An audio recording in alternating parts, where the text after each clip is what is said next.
हारा हुआ व्यक्ति है और न ही एक अच्छा लड़का है जो स्टेला नाम की एक बूढ़ी महिला के लिए पड़ोस का काम निपटा रहा था। उसे एक ट्रक में गंदगी मिली है और उसका काम अब उसे एक गाड़ी में पैक करने में मदद करना है, और न ही वह ऐसा ही है। वह साधारण आदमी एक सुपरहीरो की तरह बना है और वास्तव में कमर तोड़ने वाले काम का आनंद लेता है। इसीलिए जबकि ज्यादातर लोग कराह रहे होंगे और पसीना बहा रहे होंगे, और न ही वह व्यावहारिक रूप से सीटी बजा रहा होगा, जबकि वह गंदगी से भरी गाड़ी को खींचने का काम कर रहा है, जैसे कि यह मार्शमैलो से भरा हो, हम पाते हैं, और न ही किसी निर्माण स्थल से घिरा हुआ है श्रमिकों द्वारा। लेकिन यहाँ बात यह है कि अन्य श्रमिक अपने छोटे छोटे भार के साथ हड़बड़ा रहे हैं और न ही लापरवाही से सीमेंट के बीम और बैग उठा रहे हैं, जो देखने में ऐसे लगते हैं जैसे वे किसी कॉमिक बुक में हैं। यह एक नियमित व्यक्ति को अपनी किराने का सामान ले जाते हुए देखने जैसा है, सिवाय इसके कि किराने का सामान 10 है, जो कोई और ले जा रहा है उससे कई गुना अधिक बड़ा और भारी। अन्य श्रमिक केवल आश्चर्यचकित हो सकते हैं और आश्चर्यचकित हो सकते हैं कि क्या वे किसी सुपर हीरो फिल्म के सेट पर किसी तरह भटक गए हैं। ठेकेदार ने मुस्कुराते हुए कान कान थपथपाते हुए अकेले ही उनके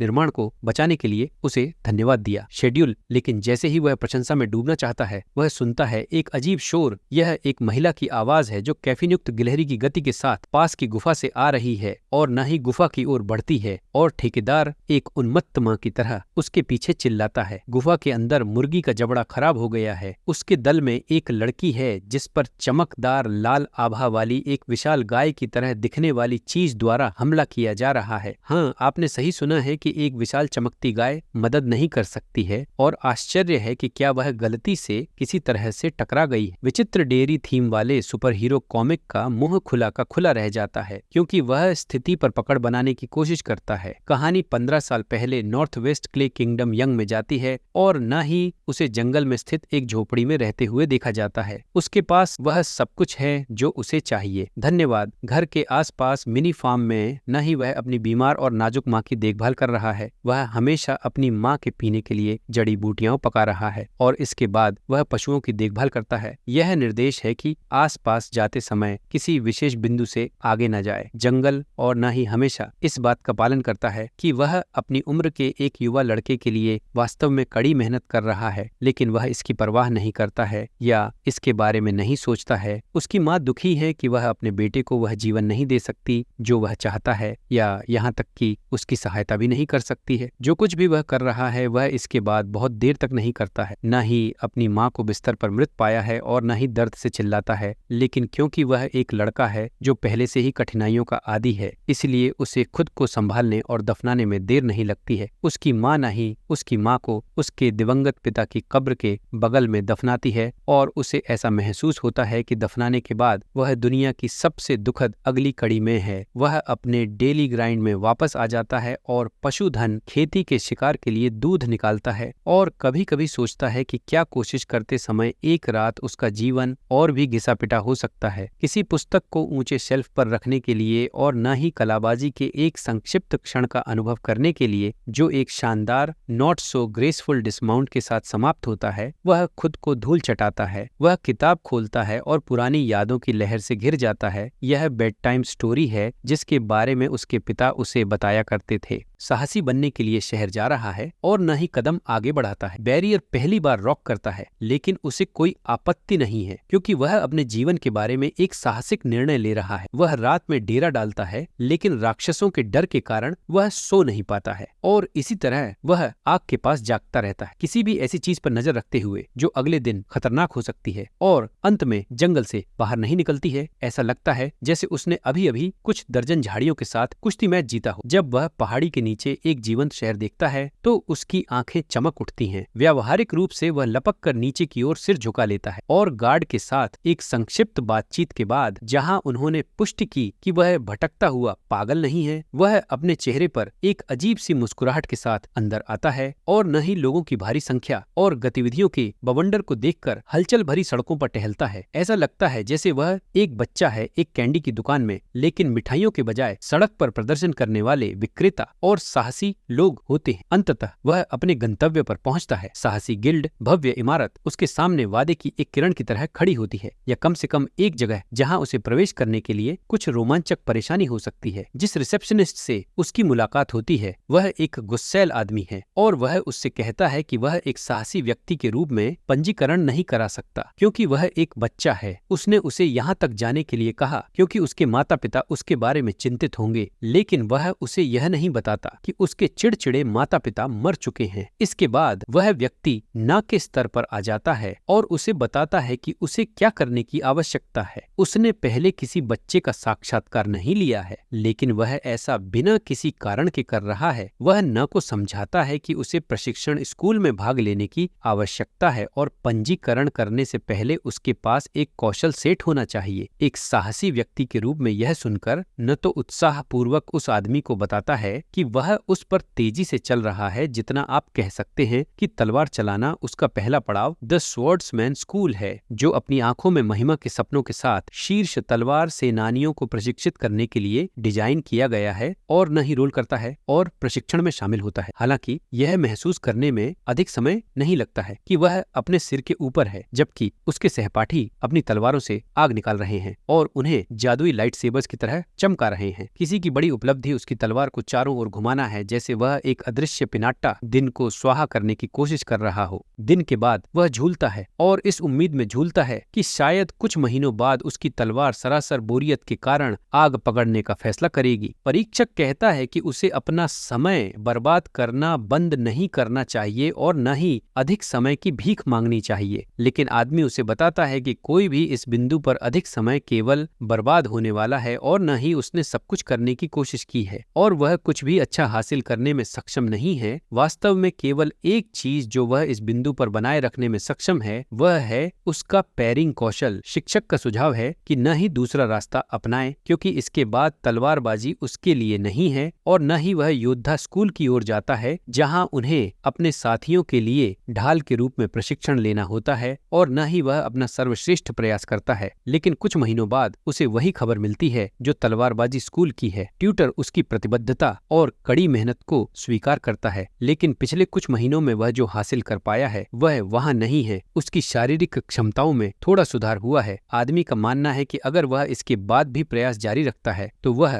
थकावट से नहीं मरेगा। 2 स्कूलों से खारिज कर दिया गया और न ही हंटर स्कूल को एक मौका देने का फैसला किया, यह उम्मीद करते हुए कि वह अंततः अपनी बुलाहट पा लेगा। दुर्भाग्य से यह उसके सर्वोत्तम प्रयासों के बावजूद और भी बड़ी आपदा है। परीक्षक ने उसे स्पष्ट रूप से सूचित किया कि उसके पास निर्धारित सबसे सरल हथियार को संभालने की चालाकी की कमी है, लेकिन वह तेजी से हताश हो रहा है और न ही चोरों के लिए स्कूल में अपनी किस्मत आजमा रहा है। हालांकि चीजें बद से बदतर होती जा रही हैं। वह जाल को तोड़ने में असफल हो जाता है और दुश्मनों को भांपने में बुरी तरह विफल हो जाता है। प्रशिक्षक उसे ऐसे देखते हैं जैसे वह एक विशेष रूप से अनाड़ी पिल्ला है और उसे अपने सपनों के साथ तेजी से दरवाजा दिखा दिया गया है। एक जासूस बनने के बाद वह निराश हो गया और न ही मदद कर सका, लेकिन आश्चर्य हुआ कि क्या पेशेवर स्विंग और मिस कलाकारों के लिए वहाँ कोई स्कूल है, और न ही जादूगर स्कूल की कोशिश करता है। लेकिन इतनी मेहनत करने के बाद भी वह केवल एक छोटी सी लॉ का प्रबंधन कर सकता है, जो मूल रूप से इस बिंदु पर एक निराशा है। न ही मौलवी स्कूल में भी प्रयास किया, लेकिन नतीजा हमेशा की तरह ही रहा। मरहम लगाने वाले ने उसे बताया कि वह खरोंचों को ठीक करने में सक्षम है, लेकिन बस इतना ही। इसके बाद वह परिचारक को सब कुछ बताने के लिए गिल्ड में वापस चला गया। जब क्लर्क को यह पता चला तो वह हैरान रह गया। नो की असफलताओं के बारे में उन्होंने प्रत्येक स्कूल में 3 महीने बिताए थे जहां उन्होंने भाग लिया था और कौशल प्राप्त करने में सक्षम नहीं थे। इस वजह से साहसी बनने के लिए नो के अनुरोध को अस्वीकार कर दिया गया था। इस तथ्य को स्वीकार करने के बाद वह जंगल में अपने घर नहीं लौटे। वह कोई विलक्षण व्यक्ति नहीं है। वह अपने माता पिता की कब्रों पर जाता है और उन्हें बताता है कि कैसे वह किसी भी कौशल को हासिल करने में विफल रहा है और न ही वह हार मानने वालों में से है, और उसने अपने पास जो भी कौशल है उसमें कड़ी मेहनत करने का फैसला किया है। उसके अंतिम प्रशिक्षक ने उससे कहा था कि उसे कोशिश करनी चाहिए एक कौशल का अभ्यास करना, और वह वास्तव में इसमें अच्छा हो सकता है, और न ही पैरिंग स्टेज स्थापित करता है। और वह सुबह, दोपहर और रात में मदद करने के लिए एक लकड़ी की तलवार काटता है और न ही उस एकमात्र कौशल पर प्रशिक्षण लेना शुरू करता है जो उसने तलवारबाजी स्कूल में हासिल किया था। 1 साल बाद और न ही वह जानता है कि वह खुद को अभी तक पेशेवर नहीं कह सकता है, लेकिन वह उससे कहीं बेहतर है। 3 साल बाद वह बेहतर हो गया है, लेकिन उसने कोई नया कौशल हासिल नहीं किया है। हालांकि वह बनने के अपने सपने को छोड़ने के लिए तैयार नहीं है, एक साहसी व्यक्ति, और वह बिना आराम किए लगातार प्रशिक्षण जारी रखता है। इसके तुरंत बाद उसे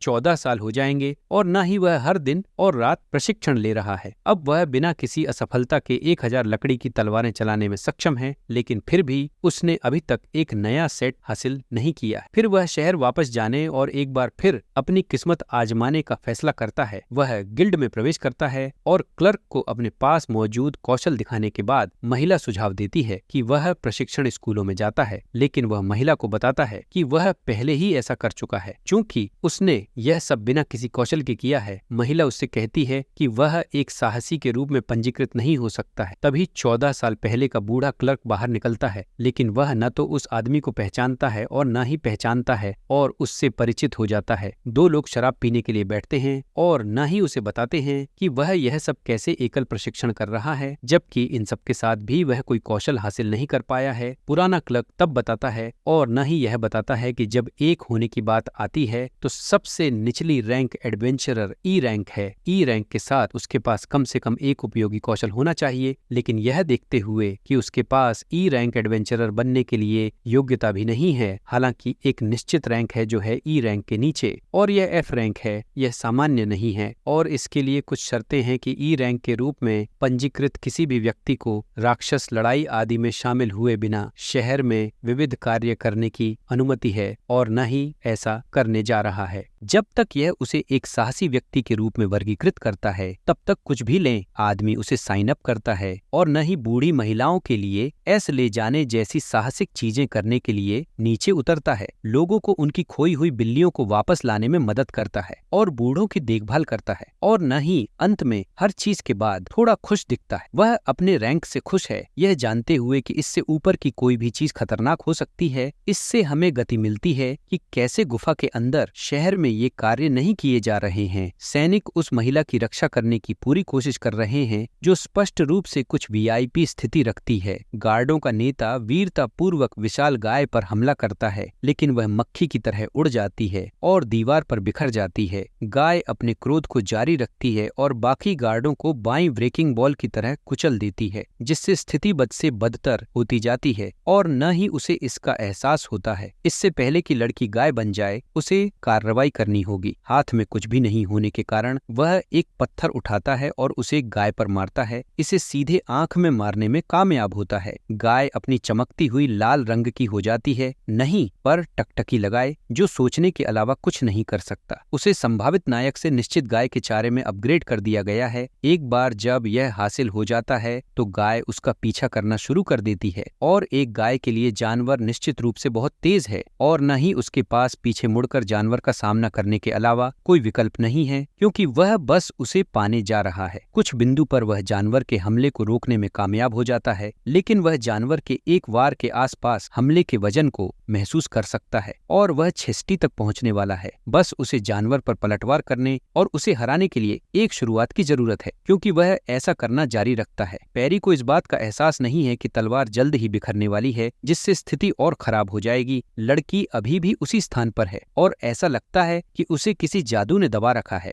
जानवर जल्द ही अपना ध्यान लड़की की ओर करता है और फिर से उसकी ओर झपटता है, लेकिन न तो बीच में कूदता है और जानवर के हमले को रोकता है, जिससे उसकी तलवार टूट जाती है। भले ही वह एक प्रसिद्ध साहसी व्यक्ति नहीं हो सकता है और न ही लड़की की रक्षा के लिए कुछ भी करने को तैयार है। उसे अपने पिता के शब्द याद हैं और इसके साथ ही वह जानवर के हमले को टाल देता है। टूटी हुई तलवार से उत्पन्न बल जानवर को पीछे धकेलता है और उसके सिर को मुक्त कर देता है। यह बहुत करीब है, लेकिन न तो अंत में जीतता है और न ही यह महसूस करता है कि वह अभी भी बहुत कमजोर है, क्योंकि गाय से बड़ी या अधिक खतरनाक कोई भी चीज उसे समाप्त कर सकती थी। और न ही अब समझ में आता है कि उसके पास एक साहसी व्यक्ति के रूप में दुनिया भर में जाने के लिए आवश्यक चीजें नहीं हैं। लड़की उसे बचाने के लिए नहीं को धन्यवाद देती है और वह उसका नाम पूछती है, लेकिन नहीं बताती है। वह महिला को यह कहकर चला जाता है कि उसके लिए कोई महत्वपूर्ण नहीं है। बचे हुए गार्डों में से एक उन्मत्त उन्मत्त होकर दौड़ता हुआ आता है और महिला को लिंडबर्ग कहकर संबोधित करता है, और न ही उसकी अचानक पत्थर फेंकने की वीरता से अभी भी गूंज रहा है। उसे एहसास होता है कि उसे अभी एक लंबा रास्ता तय करना है, इससे पहले कि वह अगली बार बेहतर तैयार होने के लिए दृढ़ संकल्पित एक बड़े खेत के जानवर की तुलना में अधिक डराने वाली किसी भी चीज से निपट सके। न ही वह किसी नए संकल्प के साथ शहर लौटता है। वह और अधिक प्रशिक्षण लेने की कसम खाता है, यह जानते हुए कि उसे भविष्य में और भी अधिक दुर्जय दुश्मन का सामना करना पड़ सकता है। आखिरकार अगर वह दिन बचाना चाहता है तो उसे एक चट्टान और एक अच्छे लक्ष्य से अधिक की आवश्यकता होगी। शहर के प्रत्येक एडवेंचरर स्कूल से अस्वीकृति से बचने की आदत। वीडियो के अंत तक बने रहने के लिए धन्यवाद। लाइक बटन को दबाना याद रखें और अधिक अद्भुत सामग्री के लिए सदस्यता लें। एक एनीमे मिला जिसे आप दोबारा देखने के लिए उत्सुक हैं, इसे टिप्पणियों में छोड़ें और हम ऐसा करेंगे कि बाद में आप लोगों को पकड़ें। मौत की पकड़ से बचने के बाद और न ही एक गरीब साहसी व्यक्ति के रूप में अपने उबाऊ जीवन में लौटें, जिसके पास बाहर जाने और कुछ मूल बनाने के लिए कोई गेंद नहीं है, क्योंकि जिस लड़की को उसने बचाया था वह अपनी रात प्रार्थना करते हुए बिताती है। उन योद्धाओं की आत्माएं जिन्होंने उसकी रक्षा के लिए अपने प्राणों की आहुति दे दी, और वह यह काम ठीक उसी गुफा के प्रवेश द्वार पर करती है जहां उसे बांध दिया गया था और उस पर हमला किया गया था। जब वह वहां थी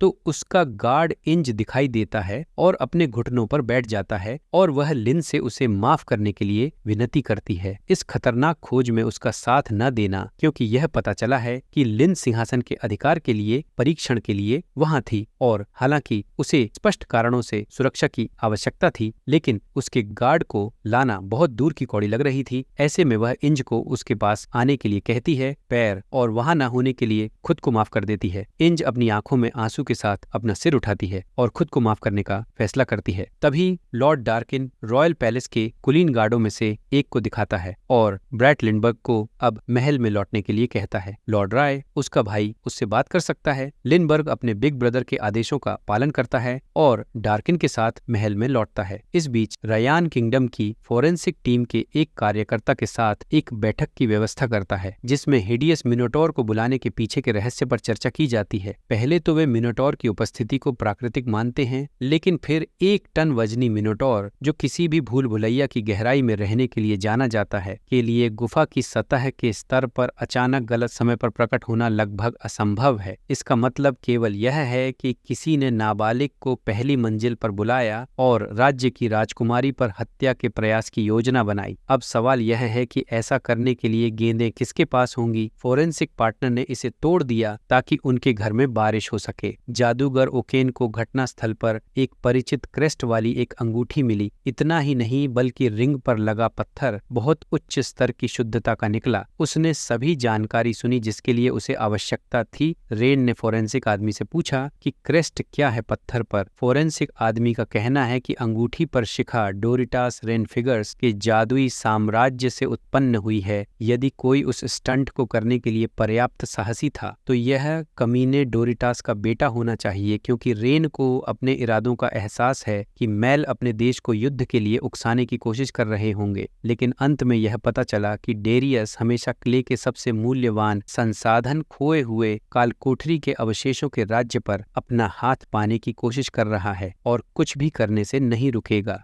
ही पता था, क्योंकि उसे कभी पकड़ा नहीं गया था और न ही लाया गया था। महल उन लोगों के अनुसार है जिन्हें सेना ने ट्रेल के लिए भेजा था। भाई बारिश के आकार में पतली हवा में गायब हो गया और उसने फैसला किया कि उसके पास एक दिन के लिए पर्याप्त था। इस बीच वह अगले दिन गिल्ड में नहीं लौटा और वहां मालिक को उसके जख्मी शरीर पर डरा हुआ पाया। उसने अपने सितारों को धन्यवाद दिया। उसे कुछ नहीं हुआ और न ही वह थोड़ा डरा हुआ था कि राक्षस ने उसे भी कीमा में बदल दिया है, क्योंकि घटना उस निर्माण स्थल के बहुत करीब हुई थी जहां वे काम करते थे, और न ही उसे चिंतित करने के लिए माफी मांगता है। और फिर उसे बताता है कि उसे घर जाना है। 2 दुष्टों को खोने के बाद जो पिछली रात उसका पीछा कर रहे थे, गिल्ड मास्टर ने उससे पूछा और न ही उसे बताया कि उसका चेहरा इतना खुरदरा क्यों है, और न ही उसे बताया कि ऐसा इसलिए था क्योंकि उसने काम पर आने से पहले नाली में कुछ मिट्टी साफ कर दी थी। गिल्ड मास्टर ने राहत की सांस ली और फिर उसे उस पागल राक्षस के बारे में थोड़ा बताता है जो पिछले दिन गुफा पर हमला करने आया आया था। गिल्ड मास्टर को जो कुछ भी कहना था उसे सुनने के बाद भी और न ही नकारात्मक IQ ब्रेन को अभी भी यह एहसास नहीं हो सका कि जिस राक्षस से उसने पिछले दिन लड़ाई की थी वह वही था। उसके गिल्ड मास्टर जिस राक्षस के बारे में बात कर रहे थे,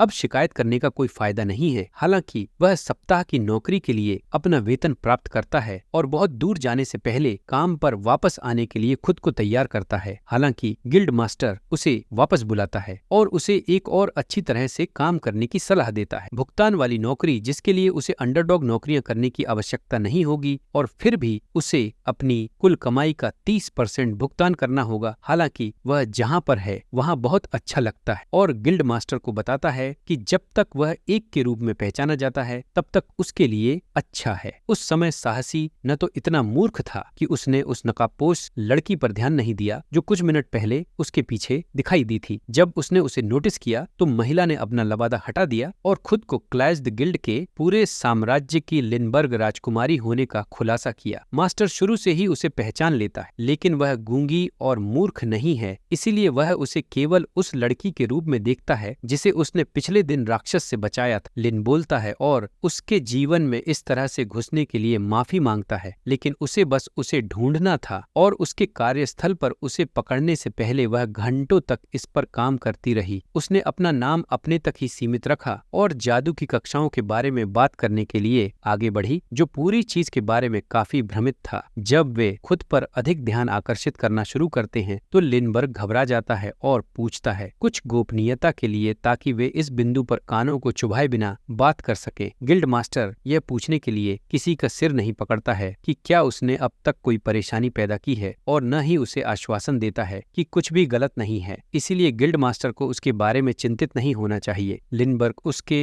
और उसके सिर के ऊपर एक ध्वनिरोधी गुंबद का निर्माण किया जाता है और यह सुनिश्चित किया जाता है कि वे जो कुछ भी कह रहे हैं उसे कोई न देखे या सुने और न ही लिंडबर्ग रॉयल क्वार्टर में घुसने के लिए खतरनाक गार्डों को पार करने में कामयाब रहे। एक बार जब वे स्पष्ट हो गए तो लिन ने माफी मांगी अंदर घुसने और उसे अपने मालिक से बात करना बंद करने के लिए मजबूर करने के लिए, और न ही उससे यह पूछने के लिए कि वह उसके लिए क्या कर सकता है। लेकिन फिर लिन ने अपना सिर झुकाया और उसे अब तक बचाने के लिए फिर से धन्यवाद दिया, जो कि अजीब प्रतीत होता है क्योंकि यह सिर्फ एक और दिन था। उसके लिए काम करें। अंततः वह उसकी कृतज्ञता स्वीकार करता है और खुद को घर वापस जाने के लिए तैयार करता है। यहाँ तक कि लिनबर्ग अभी भी उसे वहाँ नहीं छोड़ना चाहता था और न ही उसे वहाँ छोड़ना चाहता था। फिर भी वह उसे बुलाती है और उसके अच्छे कामों के लिए इनाम की पेशकश करती है, लेकिन फिर भी वह उसके द्वारा दिए गए हर प्रस्ताव को अस्वीकार कर देती है। उसे महल के भीतर रखने की कोशिश में मेज पर लिंडबर्ग ने उसे अपने पिता से मिलने के लिए मना लिया, ताकि वह व्यक्तिगत रूप से उसे धन्यवाद दे सके और शायद अपनी बेटी और राज्य के लोगों को युद्ध से बचाने के लिए उसे पुरस्कृत कर सके, और न ही अपने छोटे दिनों के बारे में सोचे जब वह था अपने जूतों में किसी तरह, और अंत में अपने पिता से मिलने के लिए राजी हो गई। लिंडबर्ग ने उन्हें एक जादुई लबादे से ढक दिया और महल की विशाल संरचना को देखने के बाद भी अपने पिता के सिंहासन कक्ष तक जाने वाले रास्तों की एक श्रृंखला के माध्यम से ले गई, और न ही अभी भी आश्वस्त थी कि लिंडबर्ग उसके लिए वह पूरे देश की राजकुमारी थी, साथ ही वह अमीरों की बेटियों में से एक भी हो सकती थी। आंतरिक कक्षों में जाने के बाद लिंडबर्ग ने अंततः अपना परिचय दिया और अपना असली नाम नहीं बताया और उसे सिंहासन कक्ष में ले गई और वहां वे चली गईं। एनजज से मिले, जो उन्हें बताता है कि राजा दर्शकों के बीच में है, बारिश के चलते चैम्बर्स बात कर रहे हैं। उसने राजकुमारी से अपने दोस्त को सभी से मिलवाने के लिए कहा। लिन ने उसे समझाया कि यह मोटा दिखने वाला आदमी वह व्यक्ति है जिसने गुफा में उसकी जान बचाई थी। इंज जल्दी से रिपोर्ट करता है स्वयं और उन दोनों को दर्शकों के कक्षों में ले जाती है, बावजूद इसके कि वह उससे सावधान रहती है। फिर से वे गिलबर्ट पागल से मिलते हैं जो सिर्फ लड़ना पसंद करता है और इस बार सही पक्ष पर है। गिलबर्ट को किसी भी नए मजबूत पुरुष या महिला को चुनौती देना पसंद है, क्योंकि वह ऐसा नहीं करता है। शहर में नवीनतम वह उस पर अपना भाला तानता है और उसकी शक्ल सूरत के बारे में बेकार की बातें करता है और उससे कहता है कि वह चुप हो जाए और दर्शक कक्षों के भीतर आंतरिक कक्षों में एस्कॉर्ट में शामिल हो जाए। एक आंख वाला राजा बारिश के साथ अपनी जांच के परिणामों पर चर्चा करता है, उसे लीन के जीवन पर प्रयास के पीछे अपराधी का नाम बताता है, यह महसूस करने पर कि उसका कट्टर दुश्मन दादा ही अपराधी है। राजा युद्ध शुरू करने के उसके कायरतापूर्ण प्रयास पर क्रोधित हो जाता है और अपने सितारों को धन्यवाद देता है कि उसने उनके राज्य के खजाने पर दावा नहीं छोड़ा। जहाँ तक युद्ध शुरू करने के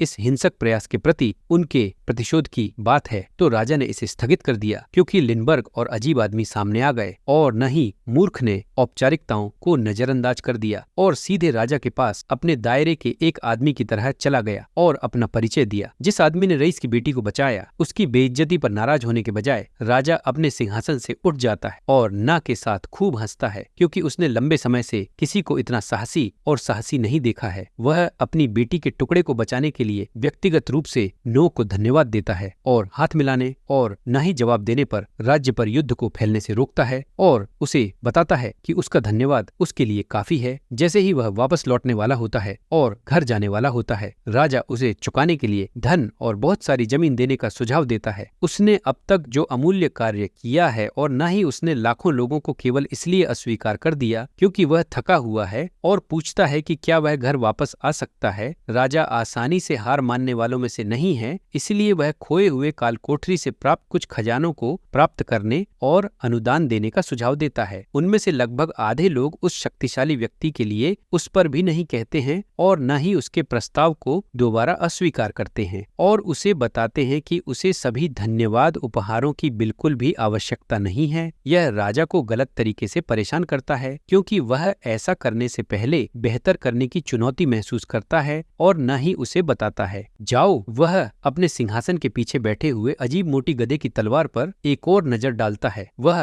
अपने सिंहासन की ओर जाता है और तलवार निकालता है और उसे उपहार के रूप में नहीं देता है और न ही उसे लगता है कि इतनी मूल्यवान चीज लेने से राजा को धन की हानि हो सकती है लंबे समय में। लेकिन फिर राजा ने उसे आश्वासन दिया कि तलवार सिर्फ सजावट के लिए है और उसे सजावट को बदलने के बारे में ज्यादा चिंता करने की जरूरत नहीं है, क्योंकि वह एक प्रतिकृति बना सकता है और न ही शांत हो जाता है। और तब राजा उपहार स्वीकार करता है, उसे तलवार घुमाने के लिए कहता है और न ही शारीरिक सुधार के साथ उसकी बाह को मजबूत करता है और एक झूला इतना शक्तिशाली बनाता है कि यह कमरे में हर किसी को चौंका देता है और लगभग बेनकाब हो जाता है। राजा हंसता है और बुलाता है और न ही इतना मजबूत होता है कि अपनी बेटी लिन को कठिन और मजबूत होने के बारे में सिखा सके। न ही उसे एहसास हुआ कि उसे नौकरी दी जाने वाली है, इसलिए उसने राजा से लिन को अपने लिए यह निर्णय लेने देने के लिए कहा ताकि वह न करे जो वह अपने लिए नहीं चाहती। राजा तब तक हंसता रहता है जब तक वह सिंहासन से बाहर नहीं निकल जाता और घर नहीं चला जाता। वह महल से बाहर निकलता है और न ही एक बार फिर तलवार की जांच करता है और उसे एहसास होता है कि अगली बार दादी के नाले से मिट्टी निकालते समय वह इसे फावड़े के रूप में इस्तेमाल कर सकता है। एंज जल्द ही उसे पकड़ लेता है और बात करने के लिए कुछ अकेले समय मांगता है और चर्चा करे और न ही उसे अपना अकेले समय दे। और शुरुआत उसकी अशिष्टता के लिए माफी मांगने से होती है। माफी मांगने के तुरंत बाद वह खुद को लिंडबर्ग के सामने दिव्य ढाल के रूप में पेश करती है और कहती है कि वह तब से लिन की रक्षा कर रही है जब वह छोटी थी और न ही उसने उसकी नौकरी में मदद की है। अधिक बार वह कहती है कि उसके पास अब उसकी मदद करने के अलावा कोई विकल्प नहीं है जब भी उसे उसकी मदद की जरूरत हो, और न ही वह उसकी मदद स्वीकार करती है। लेकिन फिर इंजू से चेतावनी देती है कि वह कभी भी राजा और शाही परिवार का अनादर न करे। अगर अगली बार उसने ऐसा किया तो वह उसे रात के खाने पर ले जाएगी और न ही उसे चेतावनी मिलेगी। और उसने दोबारा ऐसा कुछ नहीं करने का वादा किया है, जिसके बाद उसे मना कर दिया गया है और कुछ ही समय बाद वह चली जाती है, क्योंकि कोई भी वापस घर नहीं आता है। गिलबर्ट आता है और उसे द्वंद्व युद्ध के लिए चुनौती देता है ताकि वह देख सके न जाने क्या क्या बन जाता है, और न ही अचानक उसे एहसास होता है कि वह